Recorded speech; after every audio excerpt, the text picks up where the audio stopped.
Welcome into Showtime College Football. I'm your host, Chase Davidson, with my co-host, Chase Sned. And today we have a special guest for you guys. After a volcanic Week 10, yes, we're calling it volcanic, we've got KARTERKAST. Carter, how do you say your last name? Bond, like James Bond, B-O-N. Bond. All right, Carter Bond from the KARTERKAST podcast. Be sure to check him out. We'll be collabing on a bunch of stuff. Hopefully we'll be on KARTERKAST soon, and it'll be good. But that is a sports podcast. Go check it out, KARTERKAST. And we happen to both go to the same school, which is awesome. Didn't even realize that when I followed you. So just met on the Instagram. But yeah, happy to have him with us. And Carter, I want you to tell us about, why you love college football and kind of like your favorite game of the year so far, favorite moment of the year so far. I'm given to this on the spot. He does not know about this question. Yeah, why I love college football. It's pretty obvious. It's awesome. Let's just make it short and sweet. Nice little Bill Belichick answer there. It's awesome. Favorite game of the year so far, easily, I'll say Michigan, Texas. I know I'm a BYU fan, obviously, put those games to the side, but Michigan, Texas, just because if you follow us on social media, one of my co-hosts, Dylan, said that Texas wouldn't score more than 10 points. Clip may have done a couple million views, made the rounds, and it was very hilarious for him to be wrong and for me to be right. So that's my favorite game this year. Dang, that is awesome. I kind of wasn't expecting that. I don't think that makes many people's, unless you're a Texas fan, I don't think that makes many top tens even. It's just because it was basically a blowout from the very start. So it's a selfish one. So it's a selfish one. I get it. That's hilarious. I think I actually saw that video. I'm trying to think, but that's hilarious. It made the rounds on Instagram. But yeah, I love it. We've got a great episode for you guys today because we had 7 ranked teams go down. Yes, 7 teams. This is looking just like, what was it, week 6, week 7? Yeah. That was our other volcanic week. That was just absurd. Now, it wasn't quite to that level, but it was close. We saw 4 top 15 teams go down. Now, of these 7 ranked losses, 5 of them were to unranked teams being upset. So it was a fantastic week. And most of the games, almost every game that we wanted to see was close. Most games were close. We had a couple that weren't, but, Georgia was taken out of the wire by Florida. We had so much. Tennessee, Kentucky was close. Like every game, especially that evening slate, got really tight for a minute there. South Carolina just blew out Texas A&M. We'll be talking all about this stuff all today. I'm just going to read you guys our 7 teams who lost. Number 3, Penn State. Number 10, Texas A&M. Number 11, Iowa State. Number 11, Clemson. Yes, there were 2 number 11s. They both lost. Number 17, K-State. Number 18, Pitt. And number 24, Illinois, who should have been ranked in the first place, so it didn't even matter. But those are the teams that lost. It was a great week. So we had a lot of shifts in the AP Top 25 just yesterday on Sunday. And so we got the college football playoff rankings coming out in just 2 days. 1 day if you're listening right now on Monday morning, maybe even today if you're listening on Tuesday. And yes, that is the biggest event in the world this week is the college football playoff rankings coming out on Tuesday. You know what's going to be doing Tuesday night. I am so nervous. I cannot wait. I'm excited to see what the playoff committee does. We're going to see what they think of certain teams who have certain losses and some who don't. So it's going to be good. Going to give us a lot of content to talk about. Is there anything else going on Tuesday night? I'm trying to think. There is some other voting. Not as important, though, I don't think. Oh, no. BYU Central Arkansas college basketball. Oh, yeah. We got college basketball opening night. That's right. Oh, yeah. Baylor Gonzaga's that night, too. Great opening. That's actually a way good game, college basketball. Oh, yeah. I'm going to be glued to that all night. All right. Man, it's good. College sports. They're just amazing, especially November when you have college basketball and college football just mixing together and it's just chaos. And you've got Maction on Tuesday. You've got Monday Night Football. Oh, it's just amazing. Carter, do you guys talk about NFL on your podcast? I'm actually not sure. Yes, we do. We do the whole 9 yards. So NFL, NBA, college basketball, college football. We do the whole thing. So, yeah, big NFL show. Actually just wrapped up the NFL recording right before we hopped on. So. Oh, you're double recording tonight. Yeah. Heck yeah. Anyways, guys, if you want to learn about the NFL, want to get some podcast in from the NFL, go listen to KARTERKAST as we will not have you covered here. But and then no shade to the NFL on that. I just, we're exclusive to college football. But let's start off with our Week 10 reactions. I think we got some pretty good ones this week. I changed mine a little bit as I was making my Instagram post, our Instagram post for Showtime this morning. But we've got a whole bunch of good ones, and I think some are pretty controversial. But let's start off in the ACC.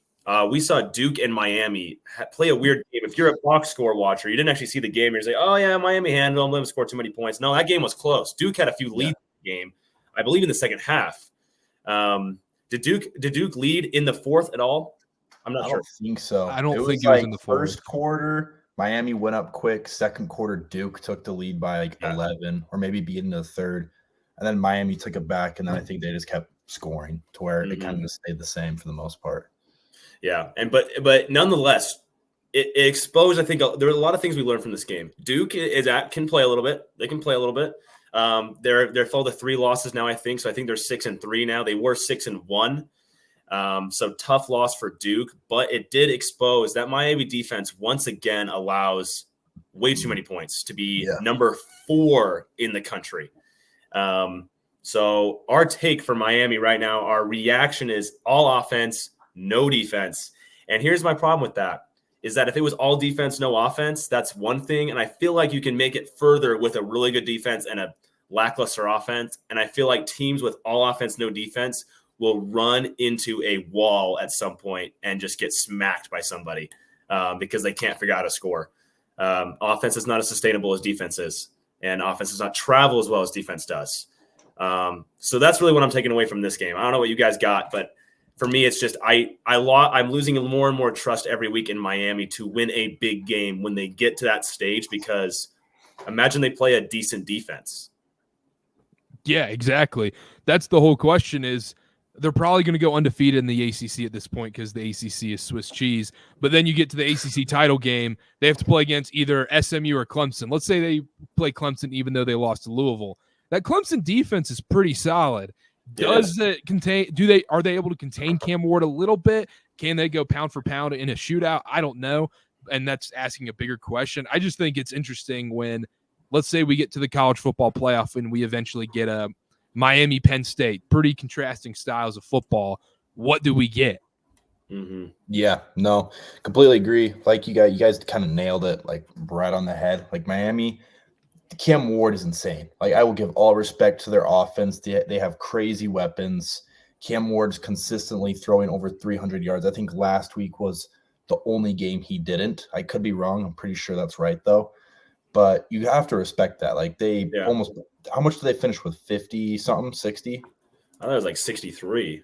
Yeah, 53. 53. Still, 53 against any team is crazy. Like that's like a FCS opponent first week. You know, they like put up 53 on them.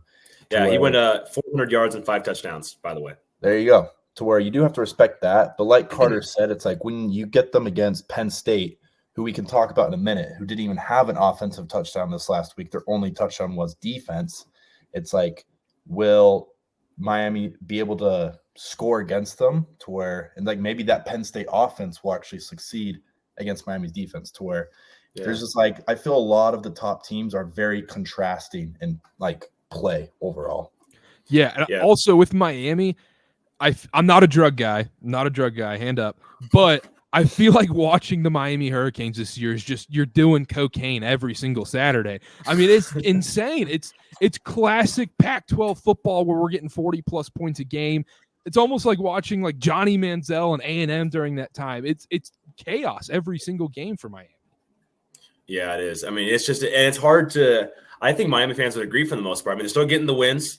I think they do deserve somewhat of what their ranking says. I mean, Cam Ward is going crazy. I mean, no disrespect, like what Chase said. I mean, in the offense is amazing. That's the whole point. It's just the defense looks worse every week. It's not like they're getting any better.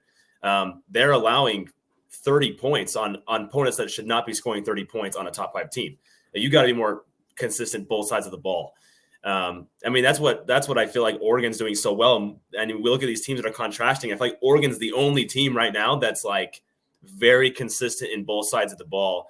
We saw that against Michigan this week as Oregon handled them pretty well. Michigan made a late push because they threw the ball a couple times for the first time this season and had a completion.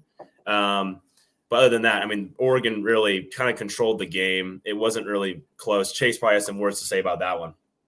Yeah, no, obviously, I feel like any Oregon fan is probably with me on this. Oregon, every first half these last few weeks, we started off hot. Like we're up crazy at the half.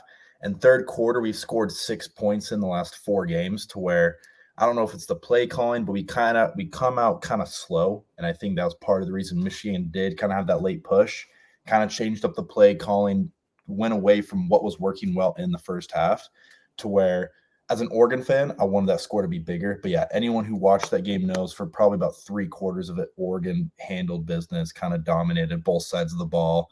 Michigan couldn't do anything the first couple of drives until the fumbled punt to where, like you said, I think Oregon, and I am obviously biased, but biased aside on this, I think they are probably the most consistent on both sides right now. Yeah, they sure are. And it's crazy to see Michigan, the defending national champ, is turning to 5-4. It's almost like we predicted it exactly. And I think that I looked at our picks from last week, just thinking about our podcast, what we said. We got pretty much everything spot on. Even the upsets. I mean, we were saying like, all right, this game is super shady. Louisville could definitely do something. Clemson hasn't done well against good opponents. And we said Oregon's going to go in here. I think they're covering the spread. I think they're going to come out hot early, take down Michigan. It wasn't the craziest take, but as we talk, I mean, if you guys listened to the last podcast, we pretty much nailed everything right on the head. Games that were supposed to be close weren't. Games that weren't supposed to be close were, that we called. I mean, I feel pretty good. I don't know about you, Chase, but I feel like we kind of went off last week. And it's like the most accurate week ever. We're kind of going back. I'm going back here to the ACC. SMU. One of our reactions is that they're not a sleeper team. And beginning of the season, I've said it every episode, is they were my sleeper for the ACC championship game. Now that game, if it was SMU Miami, I think that would be 80-70. Yeah, the final score, because I don't know, SMU's defense actually looked pretty good this week against Pitt, but SMU, like Miami's, consistently putting up like 30, 40, 50 a game to where it's high-powered offenses in the ACC right now. Right now, both those teams are top 10 in points scored per game. Both those teams top 10. So it'd be a pretty crazy game. But anyways, SMU is not a sleeper pick. Yes, that is a fantastic reaction. I think that, it doesn't mean that you can't. I mean, Chase picked them early. They were a sleeper pick. It's still a sleeper pick. He can keep that. But I think if you're starting to jump on the Pony Express right now, you can't be like, oh, yeah, they're a sleeper. Nope. They are right now firmly in the race for the ACC championship and a playoff berth, even at large. There are talks right now. I mean, they have one loss to BYU. If they run the table, which they easily could, they go 12-1. I mean, or sorry, they've been 11-2 with an ACC championship loss. They could maybe have a chance to make it at large. I mean, it'd be tough, but they can make a push for it. Just imagine they win the ACC championship and we have BYU SMU first round buys in the playoffs. What a just year. Imagine that after watching a Friday night game in September, saying, "Man, SMU is a bust," and BYU, wow, what a win! And, what a win! Yeah, that's an overstatement. That game stunk. That was a bad game. It was such a weird game too. I was just never would I have thought that both those teams would be top 15 week 10. I mean, that's just crazy. So just college football never ceases to disappoint. But let's move on to another take here. I did want to give a shout out. His username is several cuss words on Instagram, so I cannot say it here, but he knows who I'm talking to. And he said, just imagine we have SMU Boise first round. That would be such a fun game to watch. I don't know why it caught my eye. I'm like, dang, that sounds so sick. It's a fun game. Can't wait for that. I think only diehard college football fans, because I think casuals would be like, get this crap off my TV. Yeah. No, seriously. Yeah. That's That's part of the fun of the 12-team playoff. Me and Chase have talked about our opinions with the 12-team, but it allows for games like that. And Indiana, Indiana SMU or Indiana Boise State first round. It's like, this is like the weirdest thing ever. With the 12-team playoff, are you guys okay with a team like Notre Dame losing to Northern Illinois still getting in, or no? Well, if this is a team that's run the table since then, I mean, if they're 11-1, I mean, yeah, I feel like 11-1, I have to be. So let me compare. So let's say 2 SEC losses versus 1 loss to Northern Illinois. Who gets in? Oh my gosh. Oh my gosh, bro. That's tough. Because it's probably what we're looking at with the winner of LSU Bama. Yeah, I was about to say this could definitely be Bama versus Notre Dame. Yeah. I don't know, for me, because me and Chase, we do rankings, and like everyone who listens knows, we kind of combine them like average rank wise. And I think a bit for me, it's kind of like power rankings, almost like how you've looked the last like week or two. Like Notre Dame, NIU, I'm not taking away. They lost to NIU at home. You just can't forget that. I do think it was like a 1 in 100 game. Like I don't think play that 99 more times. I think Notre Dame wins each one. But yeah, I don't know. It's tough to overlook that loss, but they've looked so dominant in every other game to where, I don't know, but like you said, Bama, their 2 losses to, Vandy and then Tennessee, who could both be ranked by the end of the season. It's kind of hard to like say, well, they barely lost to 2 ranked teams. We shouldn't put them in, Yeah, it's interesting because I know Josh Pate has touched on this quite a bit, and he's been in the dirt with a bunch of BYU fans because of this. But basically, all of his rankings are based off neutral field favorability through FanDuel Sportsbook and whatnot. How much do we think that neutral field favorability from a sportsbook's analytical perspective is going to decide the future playoffs? Because I feel like it's just going to be a disaster where like 6, 7, 8 different teams get in, and they're just like, you know what? We're just going to go based off what the sportsbook think, which I think is wrong. But I feel like eventually that's how else can you determine who should get in? Yeah, I think I have a kind of a strong opinion on it. We did talk about it like 2 episodes ago, but we don't have to rehash it then. Well, I won't go crazy, but I will say like that's one of my like I stake my ground. I stand on business when it comes to Alabama went on a neutral field. It's like they would against Vanderbilt every time, but they didn't. That's college football. You can't. So Florida State should have been in then. Yeah, I mean it depends. It just it's a matrix. The thing with the Bama Vandy game is anyone who watched that knows Bama probably had over 50% of the fans there, to where it was not really almost was a neutral field. Yeah, it was pretty much a neutral field at that point. Yeah. Yep. But yeah, like you said, it's kind of hard. Like I feel like in the end, maybe that's what it has to come down to. Like sportsbook, like both teams are deserving. Like you said, Bama, Notre Dame. If they both went out, Bama has 2 losses to probably 2 ranked teams, and then Notre Dame's to NIU. It's like, well, Well, I feel like at that point, I feel like resume could prove though. The strength of the wins, strength of losses. I mean, everyone makes fun of quality losses. It's a common laughing stock term, but I mean, I think you have to have a blend. You have to blend. I do think there is a place. There's a place for a neutral site Vegas favorability, and I think that's 10%. I think that does play a role. The thing with what we're talking about is like for like a 8, 9, 10, 11 spot, most likely, is they'd be on the road the first round. So it's not even a neutral site at that point. No. It's kind of like, well, they're going to have to go on the road. Like, do we think they'll be able to compete against, Ohio State on the road to where? And I feel like a lot of those composite rankings come from just like talent pool. And so you see a team like Alabama. I remember it was 2 years ago when Bama missed out on the playoff. And Nick Saban was like, well, we're favored on a neutral field over half those teams. And it was like, yeah, but you were favored against every team and you didn't win. And so it doesn't matter. Like, to me, it's like you have more talent, but some teams are still going to beat you. There are plenty of teams right now. Boise State has respectively has way less talent than anybody they're dealing with right now. Obviously J&T and we got some anomalies there, but you know what I'm talking about. The overall team is a 75 overall or an 80 overall, compared to Alabama when half the players are above a 95, but there's still a chance. Schematics, chemistry, there are so many things that factor into it than just how good the team is on paper. Yeah. And I think that's why I don't like the view of like neutral site, but I do think it does play a part. So I love it. Yeah, it's hard to tell. It's hard to know. The game should matter. That's my only opinion. The game should matter. The game should matter the most. That should be that. Because neutral field's hypothetical. It's not even real. It's hypothetical. Mm-hmm. And so you have to look at what actually has been what's on the field should be 70 to 80%. I think the committee, if they're deciding between like 2 teams for a spot, just simulate the game on the CFB 25. Winner gets in at this point, They really should. But yeah, it's tough to see. I mean, I do think if you're talking about Bama LSU, the winner of that is going to have 2 losses and some great wins.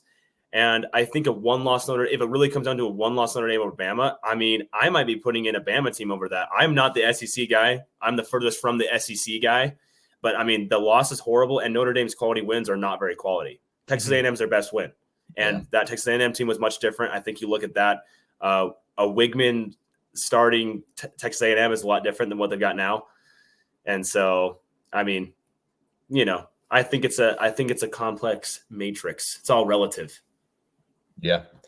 And jumping off the Texas A&M comment, I think we can talk about South Carolina. That was another one of our reactions. South Carolina is the best 3-loss team in college football right now. And I think most people would probably agree with me, because if you look at their losses, they're quality losses. We have a loss to LSU by 3, and then a loss to Bama by 2. And then they did get kind of killed by Ole Miss. But besides that, South Carolina has a lot of talent, and week in and week out, they're showing it on the field. To where, Carter, I wanted to ask you kind of your thoughts on the Texas A&M South Carolina game, and just, I guess, the SEC as a whole, because every week it's kind of crazy. Yeah, the SEC makes no sense. I think coming into this game, I don't know how you guys thought about it doing your preview show, but when you see the line is South Carolina only +3, you're like, oh, Vegas might know. I think Vegas knows what's going to happen in this one.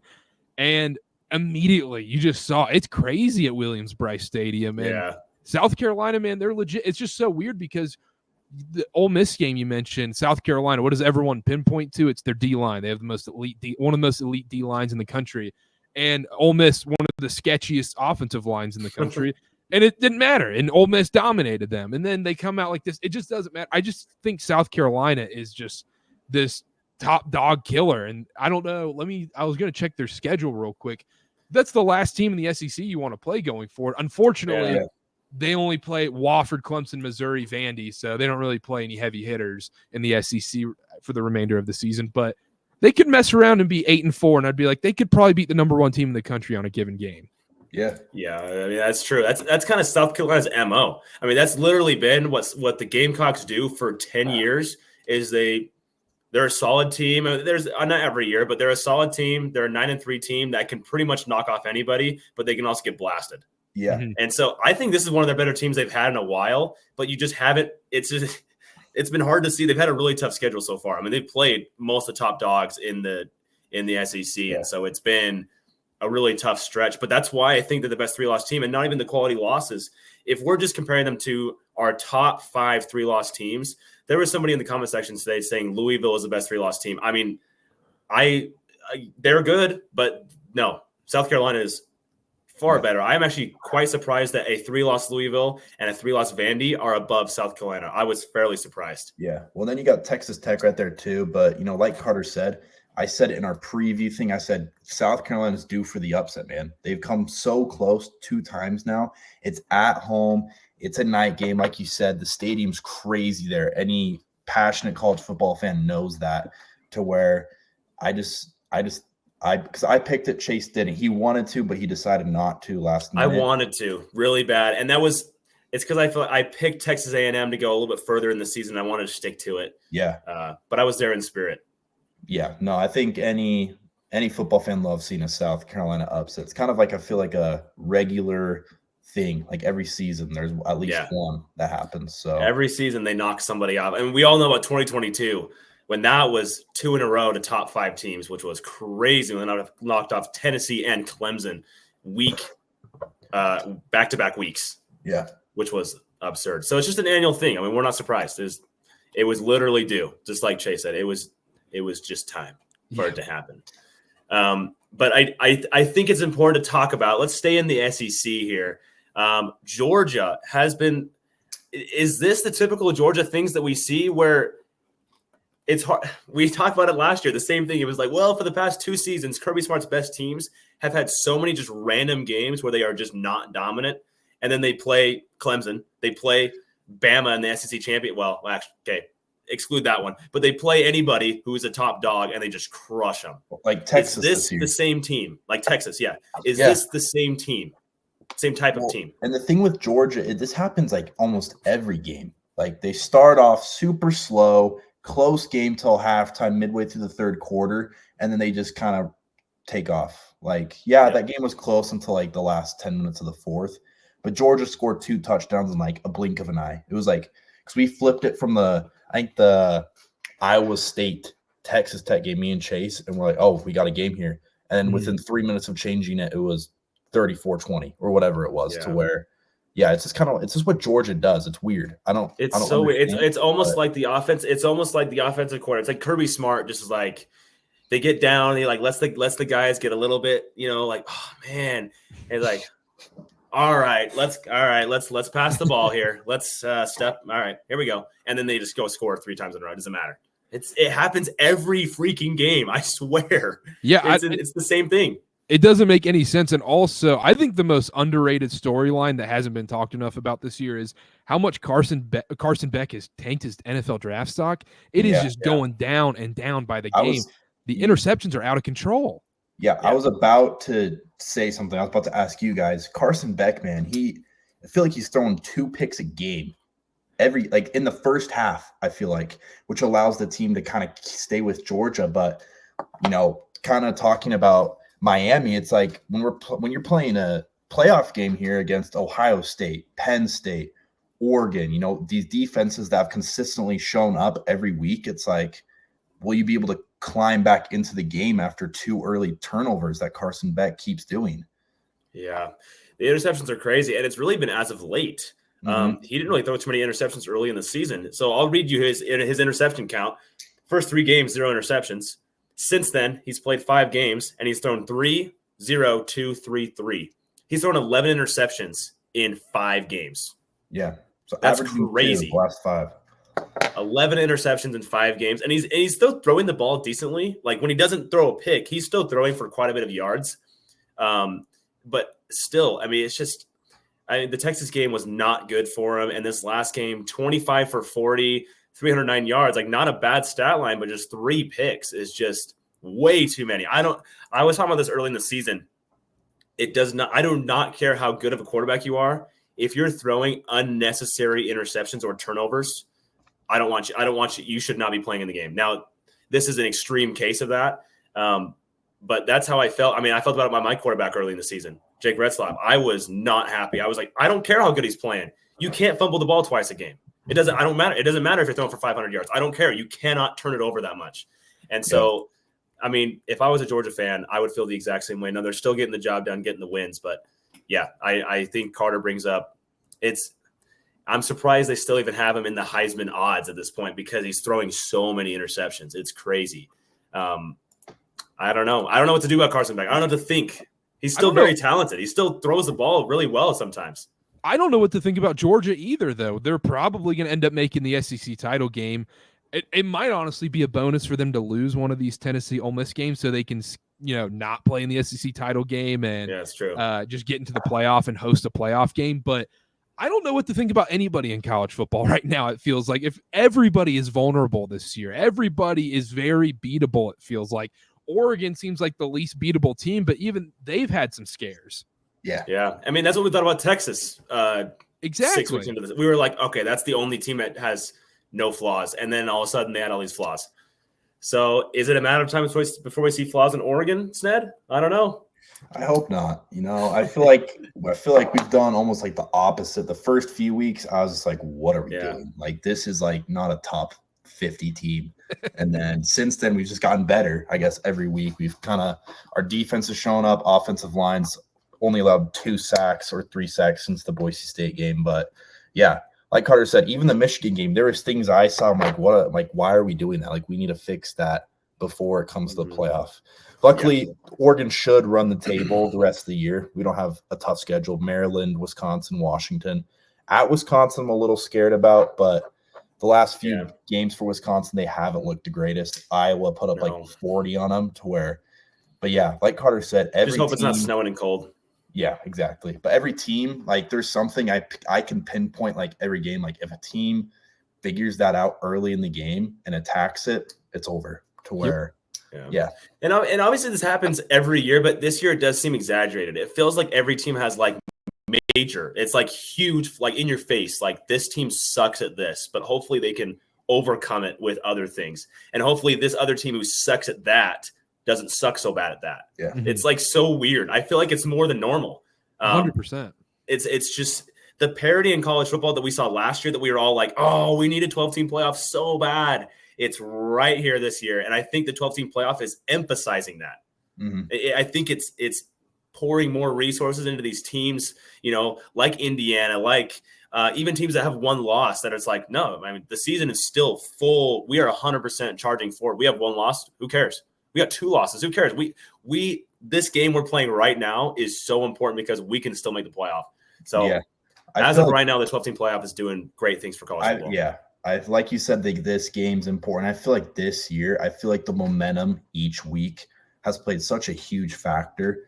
I feel like most weeks, especially in years past, it's kind of like, well, they don't have the best momentum. They've kind of struggled each week, but they're still the better team. They'll figure it out. But I feel like this week you have South Carolina A&M. South Carolina has all this momentum going into this game. It's a night game.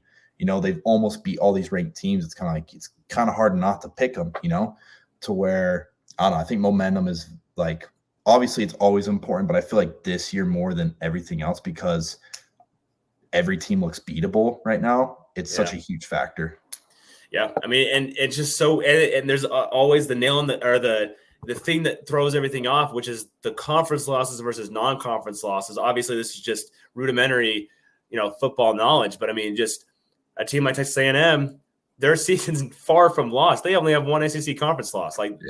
They're still just as in it as Georgia is. It doesn't even matter. They can just need to stick to their business and win their games. And they're in the SEC championship game playing 4 quarters for a 4 seed in the playoffs. It doesn't even matter. And it's just, it doesn't matter because it matters so much every week, just beating the team on your schedule. Oh, it's amazing. It's not, you don't have to be a blue blood to make the playoff essentially. Obviously we've had anomalies, but there's plenty of hope to win games in the playoff. As a non-blue blood, which is amazing. But I do think we need to move to a blue blood game this week, Ohio State versus Penn State. Yes. My hot take, my reaction. Now, Chase, I assume you kind of agree with this, but I think James Franklin, I think the time is up. I think it's finally up. I think it's been too long. Now, you might say, well, no, he's still really good. He's still going to put together a 10-win season. Yeah, that's what we said 3 years ago. Again and again and again every year. Now, do I think he's a great coach? Yes. Do I think he can go somewhere as high caliber as Penn State and coach well? Yes. It's almost not even a slant on James Franklin. I just don't think it's a good fit, and I think it's reaching its boiling point. I think James Franklin's on the hot seat right now. But can Penn State get someone better than James Franklin? That's my concern because I understand that because people do this with Ryan Day all the time. Yeah. And they're like, oh, can you get someone better than Ryan Day? You're sure as hell you can go get someone better than Ryan Day. It's Ohio State. You have $25 million of NIL budget to work with. I could go coach Ohio State. What are we doing here? Anybody could go coach Ohio State and do well and win 10 games there. But with Penn State, it's different. It's not quite the same NIL money. And they're going to probably go 11-1, and they're probably going to make the Big Ten title game, and they're probably going to sneak into the playoff. And I think everybody said it. The playoff was designed for Penn State because then they don't actually have to win the tough game, and then they can go to the playoff and be like, oh, yeah, we got a playoff appearance this year. Yeah. We're fine. No, me and Chase, we filmed a reel. That was good. That was a good. I don't know if it was a rebuttal or not, but that was really good. Sorry, Snad. Keep going. No, you're good. I'm now thinking. We filmed a reel of me talking, but we didn't post it. James Franklin coming into this game was 3-17 against top 10 teams, now 3-18, to where I don't know. It's kind of like I commented it yesterday on a post, and he's a broken record. You can expect the same thing every year from Penn State. They'll be 11-1, 10-2, and that 1 or 2 losses will be in the regular season will be against Ohio State and then the other good Big Ten team that year. And then they'll go to a great bowl game, and chances are they'll probably lose. The last top 10 team he beat was 2022 Utah in the Rose Bowl, and Cam Rising was out the entire game pretty much. And Utah was winning until Cam Rising went out. Exactly. Utah was dominating that game until Cam got hurt. Credit to Utah right there. I don't know. It's hard. Like you said, it's like they're still a top 15 team every year consistently. But it's like still a great team. But it's like he just can't win the big games. And like you said, they say the same thing against Ryan Day.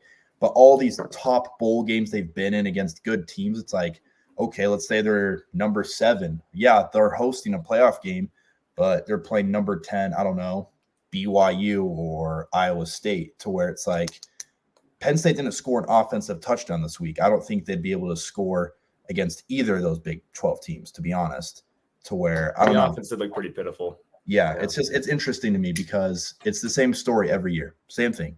I just love this game too, because going into it, previewing the Ohio State Penn State game, you're like, one of these guys is just going to get talked about. He's going to be able to skate by and not have to worry about the allegations. The other one's just going to get called a big old fat fraud. And to play devil's advocate, James Franklin, at some point, you just got to win the big game. That's the matter of fact, is you're at a Power 5 level. You're supposed to be competing for national championships, and you can't go 3-18. You can't against top 10 opponents. But I just love those storylines going in, because no matter what, we were going to call someone a fraud. It's someone had to win the game. Yeah, it was great. And what's so tough for me is that it's just, I feel like this was actually kind of Penn State's year to beat them. And because we thought preseason this is the greatest Ohio State team we've seen in a while.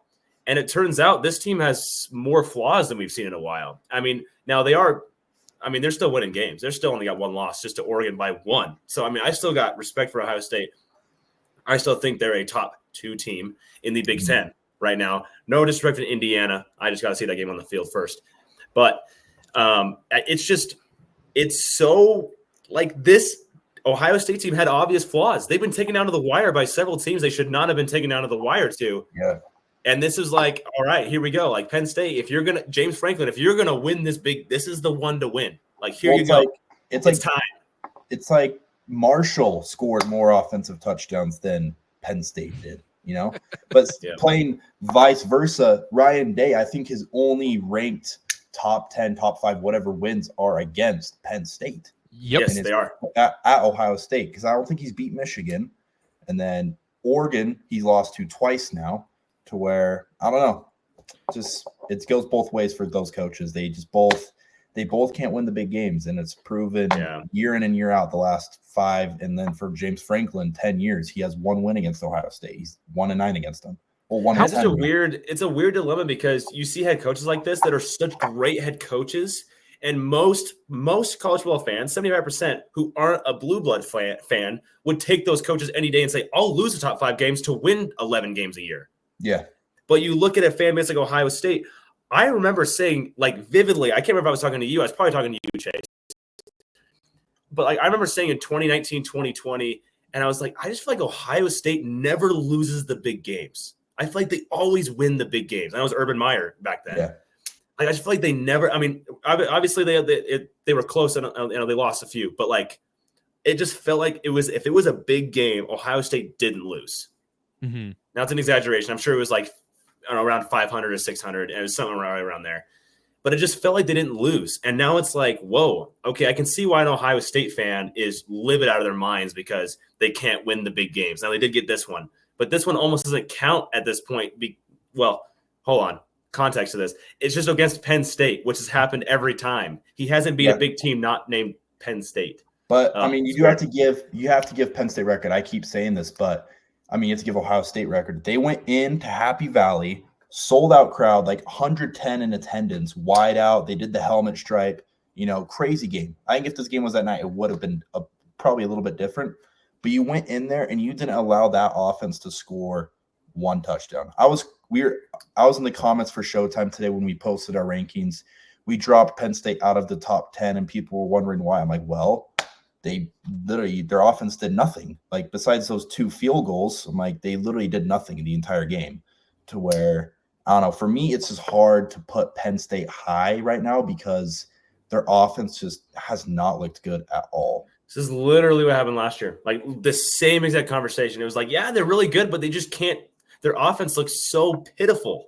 Like I can't feel like I can't feel like I can put them ahead of like higher than like 8 because they couldn't outscore anybody in the top 10. Yeah.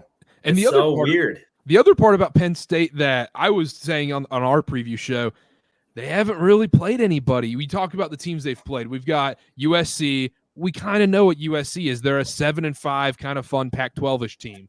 Illinois is the most fraudulent ranked AP team we've ever seen. This Illinois team is not good. UCLA, we know what they are, and we can talk. Bowling Green, that was a weird game. West Virginia, we know what they are. Wisconsin, they really haven't had that big win yet. And also, we've seen this throughout college football this season. The teams who haven't really been battle tested struggle in that big game. We talk about Georgia, Bama, or that's a bad example. Let's talk about Texas, Georgia. Georgia had that test against Alabama. Last week, Clemson, Louisville. Clemson, they played Georgia week 1. But that was week 1, week 1. And they got slaughtered. Yeah, exactly. It proves my point even more. Clemson, Louisville killed them. Anyone who watched that game knows Louisville pretty much controlled that game the last 3 quarters to where played a much harder schedule, I'd argue. I mean, obviously Georgia's heavy, but Louisville's played a consistently harder schedule. Yeah. And also, to that point, like I think Oregon's the prime example of this, where being able to win in those really close, tight, pressure-filled games is so big. And I think that's what pushed Oregon over the edge against Ohio State, because we've seen them do it against Boise State. That was a tough game. The pressure was on. The world was watching, and they still got out alive. And when they're in that situation against Ohio State, we're like, well, we've done this before. We can do it again. And I think that's a big thing to think about when going forward and previewing these games, because I don't know about you guys, when Penn State had the ball in the fourth quarter and they ran that same effing play right down the middle 3 straight times, and you go, they really think this is going to work? I mean, this is the definition of insanity. Well, and then the 4th down play, they put their star tight end on the edge and have him. It's like, I wonder who they're going to go to here. Put him in motion. I'm like, this is. I read it before it even happened. Everybody could. Anybody with a brain. Try to throw it to their best player. I mean, obviously, but it's like they could have easily drawn something up to pull, because 3 guys followed him. They could have easily drawn something up. It's like quadruple coverage. Yeah, where But you also ran into the short side of the field, which I feel like was a miscommunication. There's no way you run a drag. You're all 3 of those guys when you're running a play action from the I formation, and you usually have to extend that play somewhat along so the quarterback can get some room back there. And you want to run those to the long. I mean, I'm not offensive coordinator. I'm sure they had some sort of plan, or it was just wrong.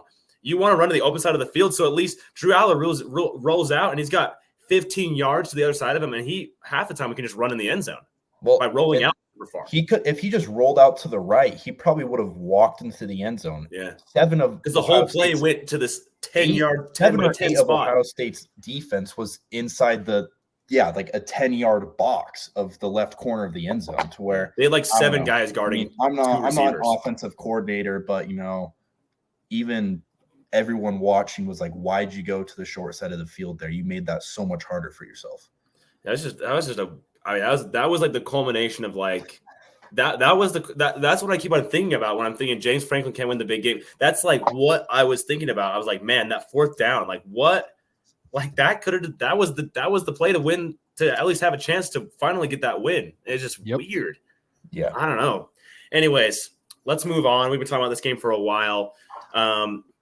I do think the Big 12 is necessary to talk about today. I think we definitely need to talk about the Big 12, and it's basically straight anarchy. That's the take. It's just complete chaos. The Big 12 is wonderful. It is wonderful. It's God's gift to college football this year. College football is great all around the country, but the Big 12 is just fun because you're watching a 3-5 team play a 4-4 team. You're watching a 6-2 team play a 5-3 team, and literally anything can happen. It just doesn't matter because the talent levels are so close together that it just does not matter what the record is coming into the game, because all the teams could lose to anybody in the conference. We saw that with Kansas State. They lost to Houston this week. That's just absurd. Kansas State went in there and lost to Houston. Iowa State loses to Texas Tech. Now, we did call that one. I picked that upset. Very hyped about that one. Texas Tech's a good team, but they have 2 losses in conference. They lost to TCU. TCU is respectfully garbage. That's insane. That's insane. It's true. And it's just Oh, the Big 12 is just complete chaos. That's the take. You guys have any thoughts on the Big 12 overall as a whole? Yes, it's setting up for the greatest thing ever. We're going to get the Mormons versus Coach Prime in the Big 12 title game. I want it so bad for the storylines. That's what I want. For the content, for everything, we need BYU versus Coach Prime and Shadur Sanders in Colorado because we're close to it. It's not a far-fetched idea anymore. Mm-hmm. No, Colorado's tied for second now, right? Because they only got one loss with Iowa State. Mm-hmm. Yep. Yeah. Well, and Kansas State's loss puts them below Colorado now with the second, where they don't. If Colorado wins out, they don't have to worry about the tiebreaker. They just have to hope Kansas State beats Iowa State the last week of the season. It's still not in Colorado's hands. Iowa State needs to lose. Yeah. So which actually, they could because would it come down to a secondary tiebreaker where it's like a mutual record against mutual opponents? I think it's common opponents, but I also think it's whoever has the highest ranking. Just overall. Iowa State does right now. Yeah, Iowa State's above them right now. I'm just looking. So it comes down to CFP ranking if they're both tied? I think so. It's either that or overall record, right? Yeah, that's probably it. It might be overall. I do know conferences do avoid using overall record, but every conference is different. So yeah, it's weird. Figuring out the tiebreakers is a disaster. The Big Ten we were talking about, I guess Penn State lost this last weekend, but if Penn State, Indiana, and Oregon were to win out, it's like at random, low key. It's crazy. It's like draw out of a hat. I mean, right now, Oregon against Indiana is the Big Ten championship if it were to happen this week, which is crazy. Who would have thought 2024, Indiana, Oregon, maybe Colorado, BYU, SMU, Miami, like this SMU might like the most random stuff. We could have, I mean, it's not that far off. P4, we could have a newcomer in every conference championship this year. I mean, like it's right now it's set up for that. I was going to say, it almost seems likely at this point. Yeah, it almost seems like that's going to happen. It's just going to have to get if we get all four. SEC, you got to just get Texas in there. That's a newcomer. Yeah, this season, like just the last since week 6 to now, it's just like it's felt like the first 2 rounds of a March Madness bracket. Everything's just like nonsense. It's like I have no idea who's going to win now. It's like, yeah, you have the top dogs that are still kind of in it, but it's like they keep losing to where you don't I know less of what I did a while ago. I feel like I know less with a lot of games. Yeah. Like Texas Tech being Iowa State. I knew Texas Tech had the talent to do it. That's what I talked about last week. But I was like, Texas Tech has lost some garbage games. I mean, they just lost some dumb games they got blown out by Washington State. They barely beat Abilene Christian by 1. They lost to TCU by 1. I mean, it's just like, what is going on? It's funny because I send Chase, I pick the 8 games we pick each week. I send Chase them. First few weeks, he's so confident, sends me his answers right away. Now it's like, there's 4 he's confident in, and the other 4 he's like, I don't know yet, though. Ask me when you make it. He's like, I'm still thinking. Because 2 days is going to change what change the answer. Like, he texted me the night before. He's like, actually change my pick to this if you haven't already made the graphic. I'm like, all right, let me go in and change it real quick. Like, literally I feel like the spreads are getting all closer. It's just it's getting the start of the season was way easier to pick at the start of the season. And now it's like, oh, that's a crazy thing. Oh, there's no way I could pick that game. There's no way I could pick a winner of that game. It's insane. Look at the spreads for next week, for week 11. Yeah, there's some crazy games week 11. I'm excited for week 11. It's going to be excited for week 11. A fantastic week. Real quick, speaking of the Big 12, obviously we're BYU fans here. I don't know how you felt, but I was so down on this team coming into this year. I had gone to a bunch of their practices, had some inside info on stuff, and I was like, this team might not win 4 games. And we're sitting here 8-0. That's crazy. Because what's so crazy about all of this is Jake Retzlaff is now all of a sudden this great, maybe, top 2 Big 12 quarterback right now. This guy had lost the starting job at some point in the fall camp. It was Gary Bohannon's during, halfway through fall camp, and then he fell off, and then Jake almost got it by default at some point, and then they just got to run with it, and then he's been balling, man. But I don't know. Everyone was calling for his substitution. I mean, 2 games in, and we were like, all right, he's barely getting the job done. But like I said, the turnovers were just killing us. I mean, it's just like it doesn't make any sense. Yeah. As a BYU fan, I feel this way. I don't know if you feel this way. You might be a little more blue goggles optimistic than I am. Doesn't it feel like it's coming crashing down at some point? It feels too good to be true. We have a challenge. We have a chat and it's all BYU fans, like except me, and every single person's like, "We're gonna choke, like we're gonna crash, Yeah. we're gonna crash and burn." One You of these last say 4 that. games You- that yeah, we you should can't- not lose, we're gonna lose. To where I don't know, it's kind of funny. BYU fans make me chuckle. I mean, as an Oregon fan, I expect it to like shoot. We'll probably lose to Maryland this week, knowing us. To where, yeah, it's just part of the college football. It's just how it is, you know. You just beat Utah, man. You literally just beat Utah. I don't even care. That's it. It's just insane. I mean, you guys know me at Showtime, you know, trying to stay in the middle, but like even from an unbiased opinion, I mean, you literally just have to beat Utah. That is literally all that matters when it's a big rivalry like this, especially when Utah has nothing to lose and BYU has everything to lose. Yeah. This is probably the biggest BYU football game in 20 years because of the stakes. There have been plenty of teams where it's been 2 of local time. Yeah. There's been plenty of games where it's been a close, like they've both been ranked. There's been bigger games, but this is probably for BYU. This is probably the biggest football game for BYU, I would say, since 2001. This is probably the biggest football game ever played. I would agree. I cannot wait for it.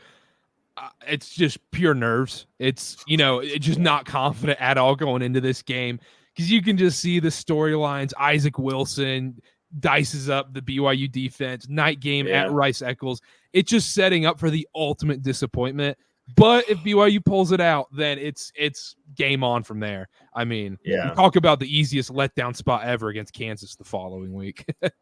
Yeah, that'd be funny. It's just, oh my gosh, guys. I mean, I'm sure many of the people who listen are BYU fans, so you guys are probably feeling the exact same way. But it is just eating me alive, this game. I mean, it has been the whole season because it's leading to that game. And it does not matter how bad Utah is. It does not matter how bad BYU is. This game will pretty much always be close. It's one of the closest rivalry games statistically every year. And so it is just – and it has been played for 3 years. Yeah. And, nerves are extremely high. It is going to be a crazy game. I'm going to be previewing that all the way with the Field Rush. It's going to be a crazy, crazy game and big rivalry. The best content for this podcast, we need to see BYU versus Oregon in the college football playoff. So many of our followers have commented that. Like, we need BYU Oregon, please. Yep. It's been funny because this year, I mean, there's been plenty of statistics that are just BYU and Oregon alone. And so it's been funny how we've kind of been in the same boat here.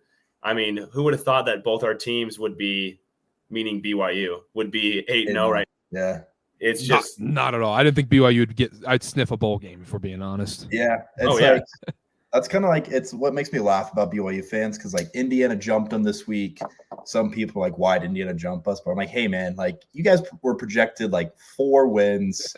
You're 8-0, top 10. Like just enjoy it, But I mean, could you picture this? Could you even imagine, like, not even could you have thought this? Could you even consider the thought at all in the farthest reaches of your mind of being where you are right now, waiting for Tuesday and a possible top 10 selection in the college football playoff rankings? That's just not in a million years. No, I didn't think. I thought we were going to see 4 quarterbacks by this point in the season, and we're talking about is Sataki on the hot seat. Turns out this guy's one of the best coaches in college football, and he's going to have to get another. That's the beauty of college football, man. It's like it's just so dependent on results and results now. And I remember you have many conversations, is Sataki on the hot seat? Is Aaron Roddick on the hot seat? Someone's got to go. Someone's got to change. And I wonder if BYU losing those 2 games last season barely, affect a 5-7 looks so much worse than a 6-6 or 7-5. I think that inspired enough change within the program. As I looked last year, it was mostly an interior issue. It wasn't necessarily a talent or a schematic. It just was an interior locker room chemistry issue. You'd know better than I would. I mean, you're the insider, but that's what it seemed like. So there were some real issues, potentially on the offensive line side of things. The offensive line was getting obliterated every game. Made a change there, and we've seen a drastic improvement this season. Yeah, but anyways, college football is as crazy as ever. I had one last take, which is pretty much what he talked about. That's why I skipped over it. But Clemson has folded against every good team. Yep. Clemson has folded against every good team. They have played their wins are against I don't even know the stat, but I'm assuming the collective teams they have beat are probably like 10-60. I don't even know. It just seems like every team they've played has just been not very good, and they just haven't done well. This is one of the first times Louisville's never even beaten Clemson. This is not good. And no offense to Louisville, Sean Latique, shout out, bro. But I don't know if Louisville's actually that good or if Clemson's just not that good. I don't know. Clemson's looked really, really good against minor opponents. I don't know. I don't know where to put Clemson. I wanted to pick Louisville in this game when I was previewing it, and I'll be honest. So you're an Oregon fan, you would know. So last season, Texas Tech plays Oregon. Tyler Show. How do I say this? Shuck. Okay, I got it right. Tyler Shuck. Gambling graveyard cost me a bunch of money on a last leg of a parlay because he had that effing pick six at the end of that Oregon game, or the scoop and score, whatever. Shout out Jeff Bossa. Yes, whoever that was. Kearns High School, baby. But when you watch Tyler Shuck play, you're on the edge of your seat. You're like, this guy's begging to turn over the ball every play. Oh, well, because the thing is, because he was at Oregon and then he transferred to Texas Tech. Yep. And I feel like every time we put him in, once we were up, we had to put our starter back in because this guy would come in and just ruin it. I'm just like, what? Like, get this dude off the field. Just kill the team. I don't even care. Like, I don't want to see him on the field. Like, I don't care if he looks like me. Get him off the field. Like, please. So I refuse to ever bet a Louisville game as long as he's the quarterback. So I'm biased. Yeah. College football is, it's beautiful. Last season felt a little bit more like things happened like they should have. Obviously, there were a fair amount of upsets, but this year there was a good amount of parity last year. But that's really all I can point to. This year just seems like it's bordering on. There are just so many more upsets than there usually is. It is just beautiful. We talk about it all the time. But it's just beautiful, guys. We have Indiana playing super well. Iowa State, obviously to a degree. SMU is now Power 5, top number 13, week 10, and probably in the ACC championship. I'm saying probability is in like right now. There's still 3 or 4 more games, but still, it's just college football is amazing. Anyways, we're so glad to have Carter on here for the podcast. Going to be having him on more, and be sure to go find him on Instagram. Just KARTERKAST with a K on both. Yep. Guys, another week of college football. We got college football playoff rankings. We'll have a reaction to those rankings on Wednesday. Ooh, I'm so excited for that. Going to be a good Tuesday night. Yes. And then just looking ahead at the games this week that we'll talk about. Georgia at Ole Miss. Miami at Georgia Tech. Georgia Tech's looked super good some weeks, then looked awful some weeks. So that'll be an interesting game. Michigan, Indiana. If Indiana can continue just killing every team. Is that in Indiana or at Michigan? Indiana. Clemson, Virginia Tech. See if the Hokies can pull off an upset. Hokies did it wrong last week. Colorado, Texas Tech. Another great game. Bama, LSU, Washington, Penn State. BYU, Utah, to where lots of great games to talk about this next week, to where, I don't know, I'm excited. Every week I say it, but each week just gets better, Every week provides insane matchups. So it's getting better. And I will say Florida, who we overlook and we talked about last week, how they're quietly kind of not that bad, and they weren't that bad against Georgia. They play at Texas. That one might make the upset watch just for kicks and giggles. I might throw that on there. It's good stuff. I love it. South Carolina Vanderbilt. Did you say that? South Carolina Vanderbilt? No, I did not. That's a good game, bro. South Carolina at Vandy. Really it's a great game, man. Yeah. So many fantastic games. Yeah, Penn State's whiteout is this week too. Crazy. Cannot wait. Dubs down. Also, Washington got some votes this week, which kind of surprised me a lot.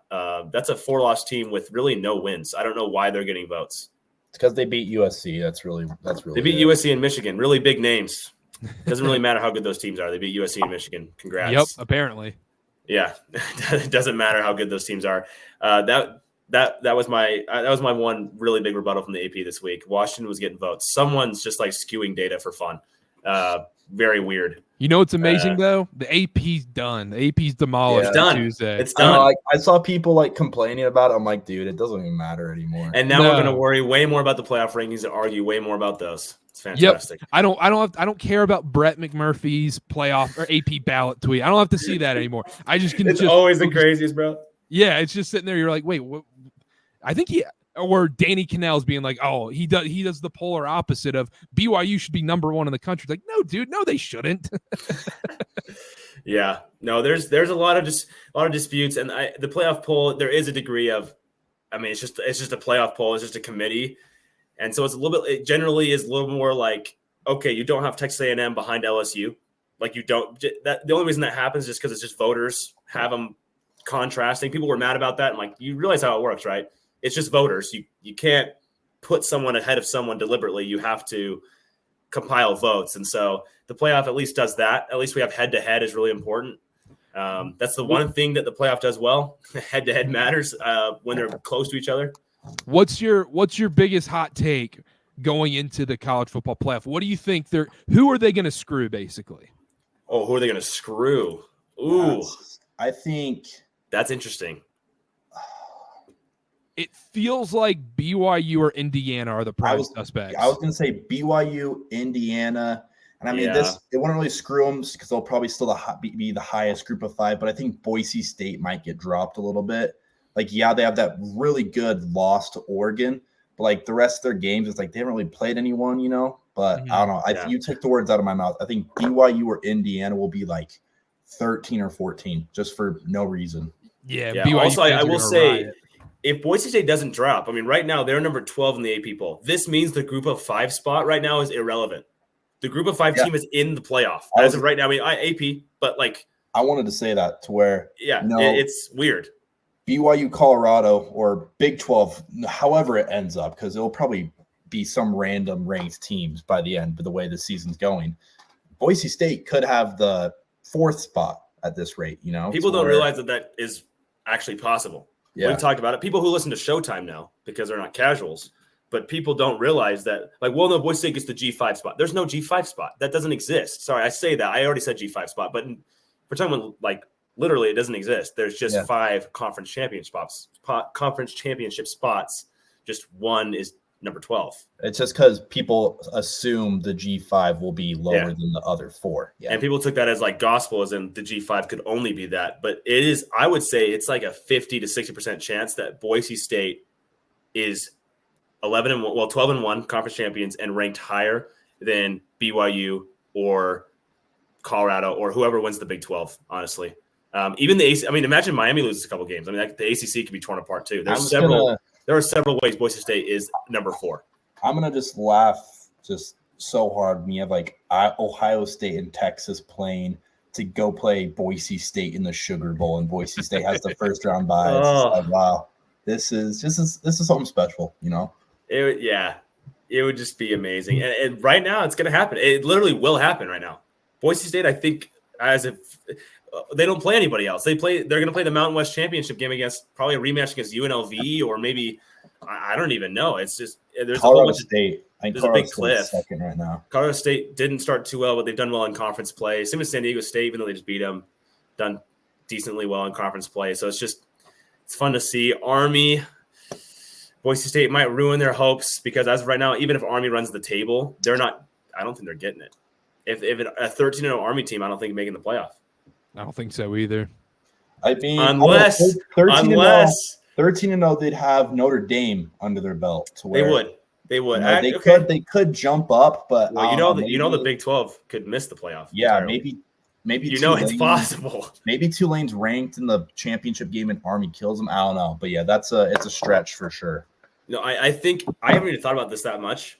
Sorry, we're just yapping now about the playoff. Hope you guys are still listening. We're chilling. But there could legitimately be a P4 conference that gets left out entirely. Not even just what we were talking about, which is crazy. Army could be 13-0 and ranked like 15, 14, 13. Let's say Colorado upsets BYU in the Big 12 championship, but they've lost a game in that. There's no way they're keeping Colorado out of that college. Yeah, they'll put Colorado in, dude. They know the CFP will be making so much money if they. Colorado could lose to BYU in the Big 12 title game, and I think they're going to still put Colorado in over BYU. Oh my gosh, it is, but like, if the Big 12 goes to hell, like just literally just goes to crap, there's a possibility. It is a legitimate possibility that a 13-0 Army would be ranked fairly high. Yeah. it would basically be the playoff committee would have to just be like, no, and just move them down right below the Big 12 team. They would have to just like move them out. That I mean, That's the what would chance of probably that happen. I'd say is like maybe 2%. But man, if that happened, I would just be like, wow, this is. Well, the chances of them going 13-0 are, I mean, I guess they got to beat Notre Dame. If they beat Notre Dame, then we can really talk about it. I think if they beat Notre Dame, it's very much worth talking about. Yep, Yeah. 100%. Cool. Man, guys, thank you so much for joining to Showtime College Football. We are doing better than ever. It's fantastic to hear from you guys every single week. The podcast is growing, and this season is just amazing. We love what we do. And and shout out to Carter for being here with us. We love having more people on to talk college football. Everyone go listen to him as well. Great content on his Instagram as well, to where go give him a follow. Yeah, we got to get you guys on the KARTERKAST. Have you guys seen the clips of my co-host Dylan by chance? I mean, I've seen the clips periodically. Yeah. Yeah. So just get ready. Just be prepared. He's a lot. I refer to him as Skip Bayless with stats. Oh no! Wow. Anyone who's referred to as Skip Bayless is a villain. Yeah. Just be prepared. A menace. Hey, you know, A it makes menace it any fun, sports though. conversation. Makes it fun. Yeah, I guess. Yeah, me and Chase, you know, we keep our arguing kind of to the side of this. We keep it pretty tame in this. You know, we've gotten heated a few times, but We generally agree on most stuff. That's the thing. most stuff it's kind of like, yeah, you know, that's right. It doesn't help. He's a diehard Michigan fan. I think he's just. That's all you had to say. You could have just, gosh. you could have just said that, and I'd be like, okay. I hope Dylan listens to this. Dylan, I love you, but I think he's coping this year, guys. I think he's coping. I think he's nervous Ohio State might win the national title, and he's grasping at straws. Well, it's because they're not stealing signs this year, else they'd be number one again. Oh no, he's pressing his buttons with that one. Yeah, exactly. Anyways, guys, signing off from Showtime College Football. It's amazing to see you guys. Well, we didn't actually see you, but hear from you guys after the podcast comes out. Give us your hot takes for next podcast. Going to be using them. Field Rush is going to be on the pod for a special celebrity pick'em. Can't wait for that. It's going to be a good week, guys. It's going to be a fantastic week. So much more content is there. I don't even know how we're going to fit everything into an episode on Wednesday. It's going to be insane. Yeah. I am so excited. Anyway, guys, signing off. Good to see you guys.